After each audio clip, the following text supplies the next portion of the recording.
히브리서 1장 4절에서 15절까지의 말씀입니다. 히브리서 1장 4절에서 15절까지의 말씀, 오늘 우리에게 주시는 하나님의 말씀, 우리 함께 한 목소리로 받들어 읽겠습니다. 그가 천사보다 훨씬 뛰어남은 그들보다 더욱 아름다운 이름을 기업으로 얻으심이니 하나님께서 어느 때에 천사 중 누구에게 너는 내 아들이라 오늘 내가 너를 낳았다 하셨으며 또다시 나는 그에게 아버지가 되고 그는 내게 아들이 되리라 하셨느냐. 또 그가 맏아들을 이끌어 세상에 다시 들어오게 하실 때에 하나님의 모든 천사들은 그에게 경배할지어다 말씀하시며 또 천사들에 관하여는 그는 그의 천사들을 바람으로 그의 사역자들을 불꽃으로 삼으시느니라 하셨으되 아들에 관하여는 하나님이여 주의 보좌는 영영하며 주의 나라의 균은 공평한 균이이다. 주께서 의를 사랑하시고 불법을 미워하셨으니 그러므로 하나님 곧 주의 하나님이 즐거움의 기름을 주께 부어 주를 동료들보다 뛰어나게 하셨도다 하였고 또 주여 태초에 주께서 주의 땅에 기초를 두셨으며 하늘도 주의 손으로 지으신 바라 그것들은 멸망할 것이나 오직 주는 영존할 것이요 그것들은 다 옷과 같이 낡아지리니 의복처럼 갈아입을 것이요 그것들은 옷과 같이 변할 것이나 주는 여전하여 연대가 다함이 없으리라 하였으나 어느 때에 천사 중 누구에게 내가 내 원수로 내 발등상이 되게 하기까지 너는 내 우편에 앉아 있으라 하셨느냐. 모든 천사들은 섬기는 영으로서 구원받을 상속자들을 위하여 섬기라고 보내심이 아니냐. 아멘. 그런 책이 있어요. 한 그 학자가 쓴 수필집인데 아침에는 죽음을 생각하는 것이 좋다. 이런 제목의 책이 있어요. 사람들이 생각하기 싫어하는 것 가운데 하나가 죽음이라는 거예요. 사람들은 죽음을 생각하지 않아요. 왜 생각하지 않으냐? 생각하지 않는 것은 두려워하기 때문이라는 거예요. 두려워해서 생각하지 않고 그래서 그것 사로잡히기를 원치 않아서 사람들은 죽음에 대해서 잘 생각하지 않는다 하는 겁니다. 내가 잊고 살고 그래서 두려워하지 않게 되는 그러한 것을 기대하기에 사람들은 죽음에 대해서 생각하지 않으려고 한다. 이런 이야기를 전제로 갑니다. 여러분 전도서 12장에 보면 우리에게 이런 권면을 해요. 너는 청년의 때에 너의 창조자, 너를 창조하신 분을 기억해라. 이런 얘기가 나와요. 그런데 거기에 너의 창조자, 너의 창조주라고 번역된 그 단어는 또는 어떻게도 번역될 수 있는 단어냐면 죽음으로도 번역될 수 있는 단어예요. 우리가 젊었을 때 우리 하나님을 기억하고 우리 하나님을 의지하고 믿고 사는 건 우리의 삶에서 정말 중요하지요. 우리가 그런 의미로도 받아들일 수도 있고 또한 내가 젊었을 때 내가 아직 살아있고 나의 살 날이 많을 것 같은 그때 죽음을 생각하면 나의 현재의 삶이 달라지게 돼요. 내가 이 땅에서의 나의 삶의 유한함을 알게 되면 그때 정말 하나님을 바라보게 되고 나의 소망을 어디에 둬야 되는지 알게 되는 거예요. 그래서 그것을 같이 번역할 수 있는 그런 단어라고 말하는데 사람들은 죽음을 생각하기를 싫어한다는 거예요. 그런데 그분은 그렇게 얘기합니다. 아침에 잠을 푹 자고 이제 내가 많은 힘을 갖고 하루를 시작할 그때 오히려 죽음을 생각하면 내 삶의 의미가 달라진다는 거예요. 그래서 우리가 죽음을 생각하며 살아가는 게 우리가 저녁 때 노을 보면서 죽음 생각하면 괜히 감상에 휩싸이고 괜히 죽음이 두려워지고 뭐 세상 사람들은 앞에 술잔을 놓고 죽음을 생각하는데 그런 것은 우리에게 유익이 안 돼. 오히려 아침에 내가 하루를 뭐가 시작하는 그 시간에 죽음을 생각하는 게 우리에게 더 의미가 있다. 그런 이야기를 하는 얘기예요. 그런데 우리는 아침에 죽음을 생각하는 것도 좋지만 우리가 생각해야 될 거, 잊지 말아야 될 게 있어요. 우리는 아침에 주님을 생각해야 되는 사람이에요. 믿음의 주요 온전케 하시는 이인 예수를 생각하라. 우리는 주님을 생각해야 돼요.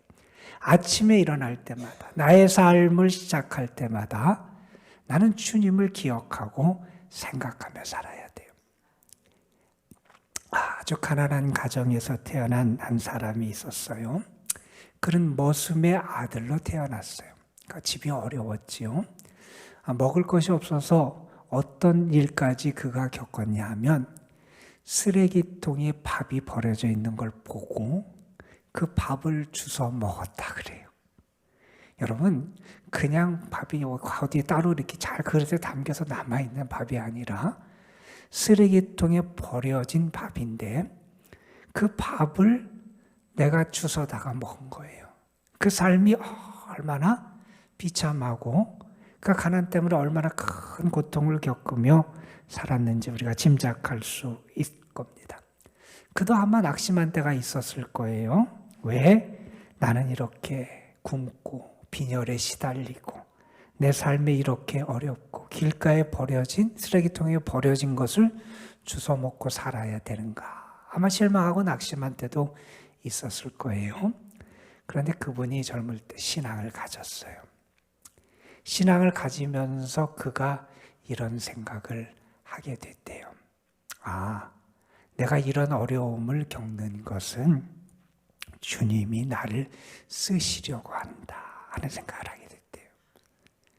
주님이 나를 잘 닦아서 잘 나를 다듬어서 나를 사용하시려고 하는구나.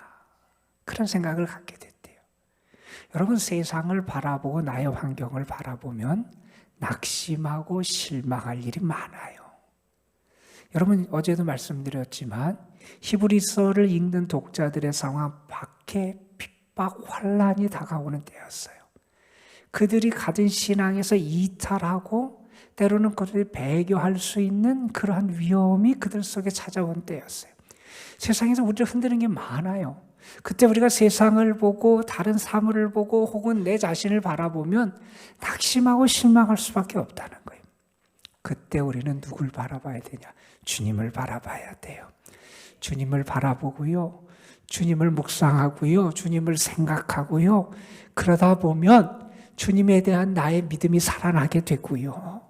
그래서 주님이 나에게 역사하시고 주님의 계획을 내가 붙들게 되고 그 주님을 의지하면서 살아갈 이유와 능력을 얻게 된다는 거예요. 여러분, 우리의 삶에서는 우리가 주님을 바라보는 게 정말 중요해요. 히브리서는 우리에게 계속해서 권면합니다. 우리는 주님을 붙잡아야 된다는 거예요.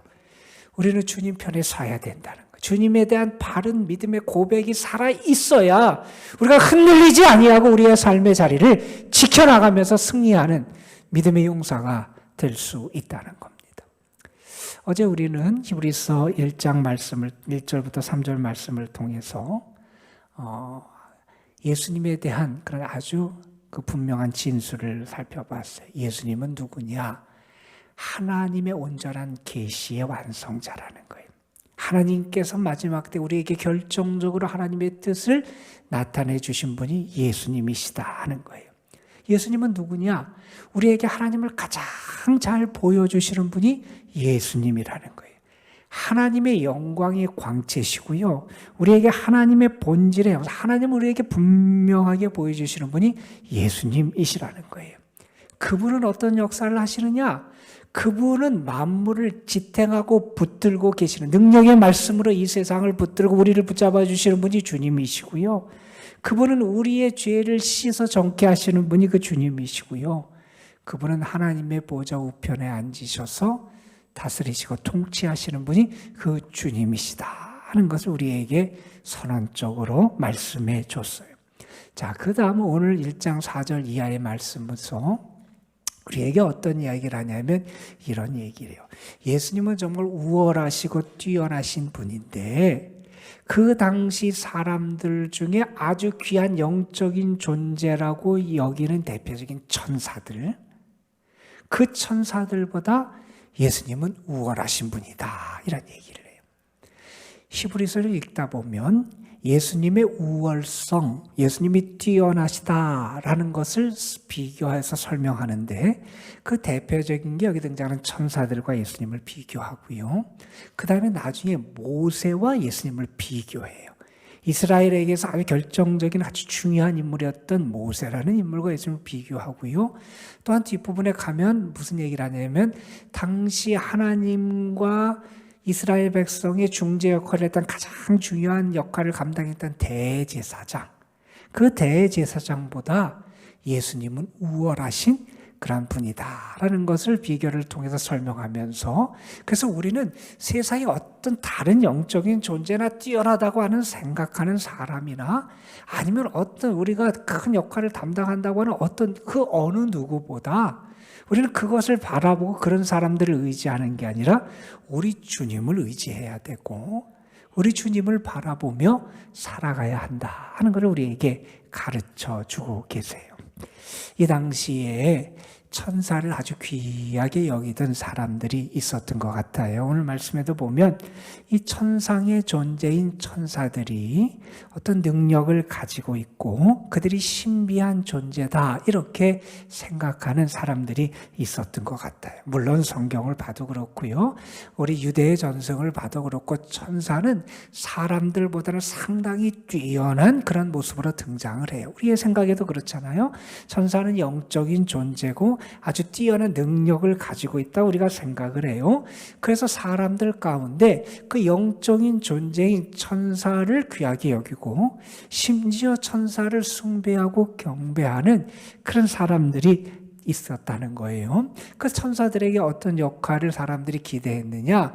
그들이 능력이 있으니까 능력으로 역사하기를 원했어요. 그래서 그들이 능력으로 구원하고 그들의 능력으로 그들을 하나님께 연결시키는 역할을 하는 그러한 역할로서 천사의 존재를 인정하고 그래서 천사를 아주 뛰어난 존재로 생각하는 사람들이 있었던 것 같아요. 오늘 말씀해 보니까. 그래서 그 천사와 주님을 비교하면서 오늘 읽은 말씀 1장 4절 이하의 말씀에 보면 7개의 구약 성경을 인용해요. 오늘 말씀은 구약의 인용의 말씀을 7군데에서 뭐 시편에서도 등장하고 뭐 사무엘하에서도 등장하고 이렇게 여러 군데에서 구약의 말씀들을 끌어와서 무엇을 얘기하느냐? 예수님이 천사와 비교되지 않을 정도로 뛰어나고 우월한 분이 우리 예수님이다 하는 것을 우리에게 전해주는 거예요. 여러분, 제가 이 말씀을 보면서 나는 천사를 그렇게 뛰어나게 생각하지 않아. 나는 천사를 숭배하지 않아. 우리가 그렇게 생각할지 모르지만 한번 잘 생각해 보세요. 나도 모르는 사이에 우리가 귀하게 여기는 게 있을 수 있을 거예요. 세상의 어떤 이념이 될 수도 있고요. 어떤 사상이 될 수도 있고요. 아니면 어떤 뛰어난 인물이 될 수도 있고요. 아니면 심지어는 나의 생각의 어떤 감정이나 어떤 사람은 심지어 그의 상처가 그를 지배하는 경우가 있다는 거예요. 여러분, 나도 모르는 사이에 내가 그 어떤 것에 귀한 어떤 능력을 부여하기도 하고 아니면 부정적으로 큰 힘을 부여해서 그것에 이끌려 살 때가 우리에게 있다는 거예요. 혹시 나는 그렇지 않으냐 한번 생각해 볼 필요가 있을 것 같아요. 여러분, 오늘 말씀에서 왜 예수님이 천사보다 뛰어나냐 이렇게 말씀합니다. 4절에 보면 그들보다 더욱 아름다운 이름을 기업으로 얻게 하셨다는 거예요. 하나님. 천사들보다 더 아름답고 귀한 이름을 예수님에게 주셨다는 거예요. 그 이름이 뭐냐면 아들이라는 이름이라는 거예요. 하나님의 아들, 여기에는 또 맏아들 이런 표현도 등장하는데 5절에 보면 이렇게 말씀해요. 천사 중 누구에게 너는 내 아들이라 하나님 이렇게 말씀하시지 않았다는 거예요. 내가 너를 낳았다 이렇게 하지 않으셨다는 거예요. 또 이렇게 말씀을 이어요. 사무엘아 말. 나는 그에게 아버지가 되고 그는 내게 아들이 되리라. 하나님이 이렇게 말씀하시지 않았다는 거예요.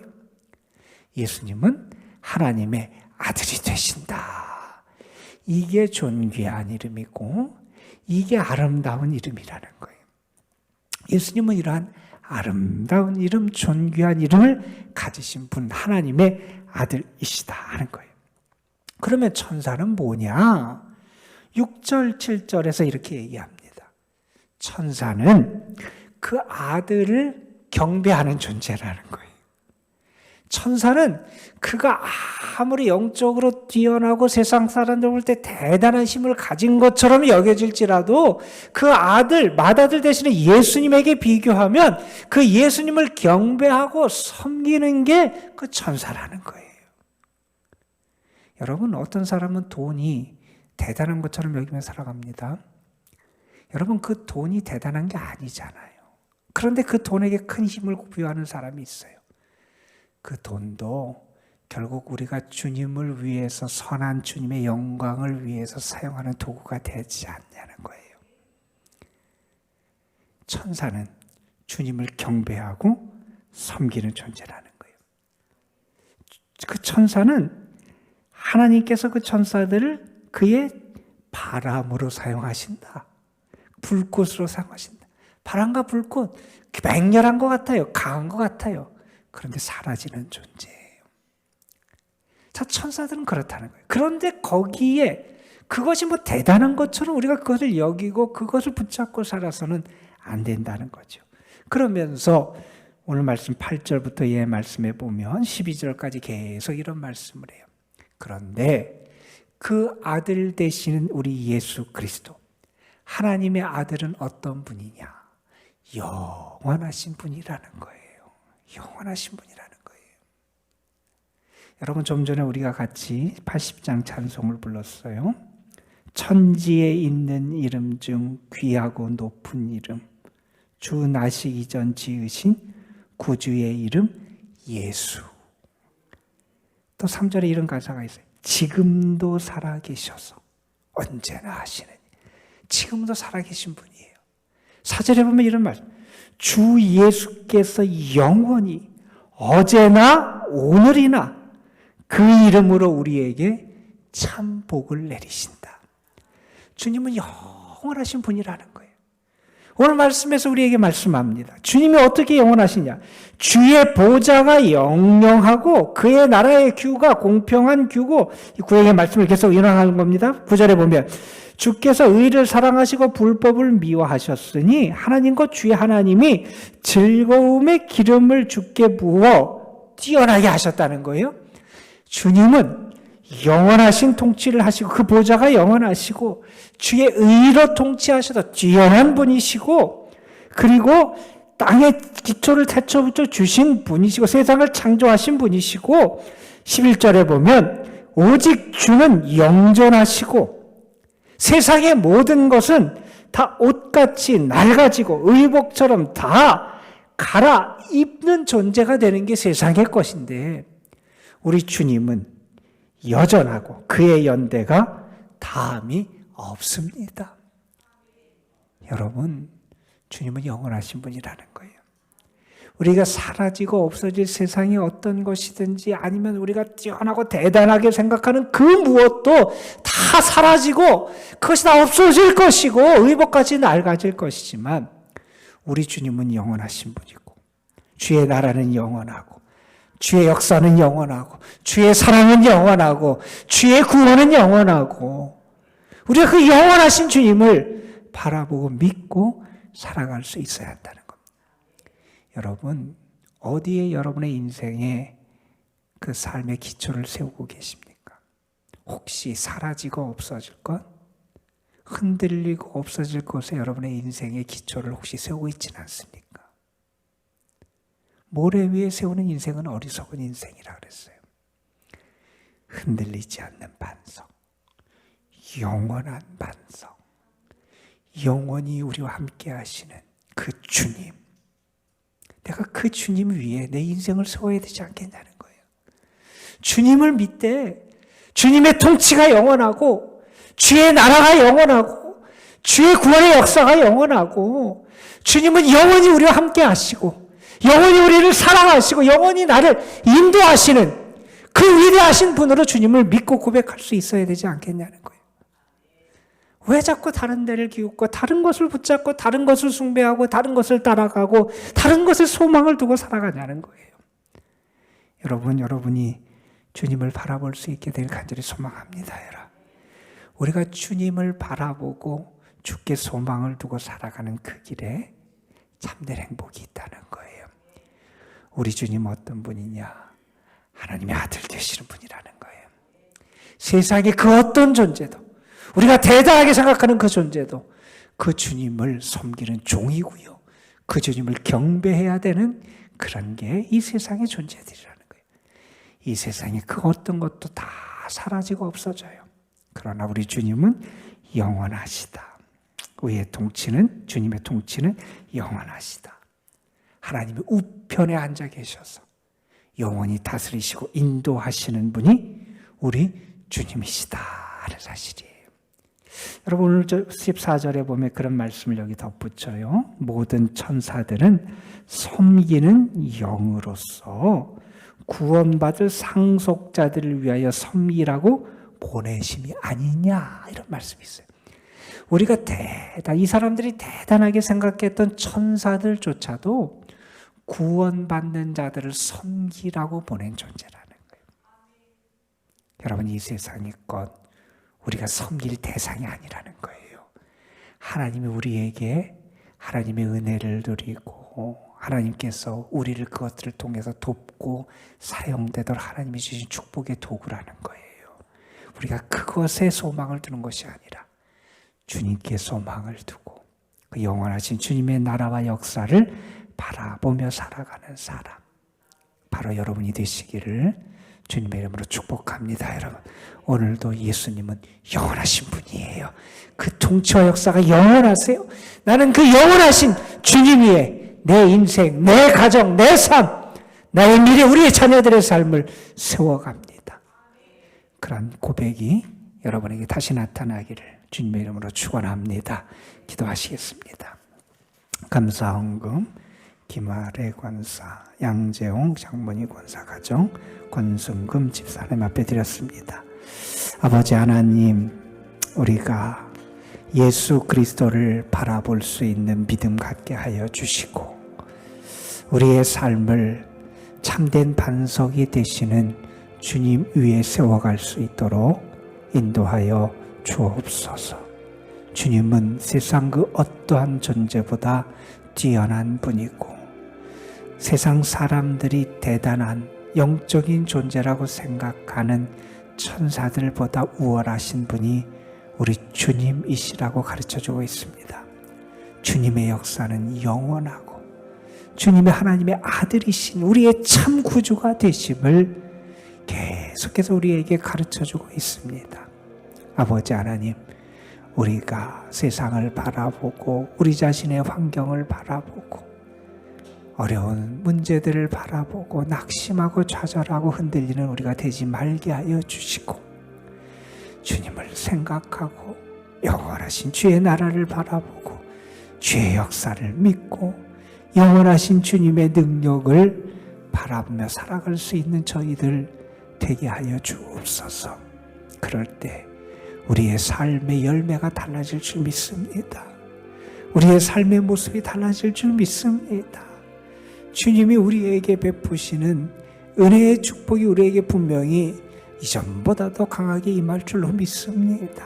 아버지, 우리로 하여금 주님의 반석 위에 우리의 모든 것을 바로 세워나갈 수 있는 지혜로운 건축자들 되게 하여 주시고 그래서 주의 은혜 안에 거하고 축복을 누리면서 안전하고 흔들림 없는 삶을 걸어가는 저희들 되게 하옵소서. 아버지 하나님, 이 시간도 우리가 주님의 도우심을 구하며 주님 앞에 나왔습니다. 가장 뛰어난 이름, 아름다운 이름, 능력의 이름을 의지하여 하나님 앞에 기도합니다. 우리에게 그 이름의 축복의 열매들을 허락하여 주시옵시고, 그 이름을 믿는 자, 그 이름을 믿는 자, 그 이름을 의지하여 주께 나아가는 자들을 사랑하시고 도우시고 역사하시고 이끌어 가시는 하나님의 복을 우리에게 풍성하게 허락하여 주옵소서. 우리의 모든 것 주께서 하실 줄로 믿습니다. 그 주께 아뢰입니다. 주의 도우심을 구합니다. 주의 사랑을 의지하며 주님 앞에 맡깁니다. 하나님 응답하여 주시고 우리에게 선한 하나님의 사랑의 손길을 충만하게 허락하여 주옵소서. 오늘도 우리 자신과 우리의 삶, 또 우리 교회, 또 우리 교회에 속한 모든 성도들 다 하나님이 붙잡아 주시기를 소망합니다. 특별히 어려운 가운데 있고 연약한 가운데 있고 병중에 있는 성도들, 연로하신 분들 하나님 주의 사랑의 손으로 저들 안으시고 위로하시고 힘주시고 치유하시고 일으켜 세워주시는 은혜를 베풀어 주옵소서. 우리 구주 예수 그리스도의 이름으로 기도드리옵나이다. 아멘.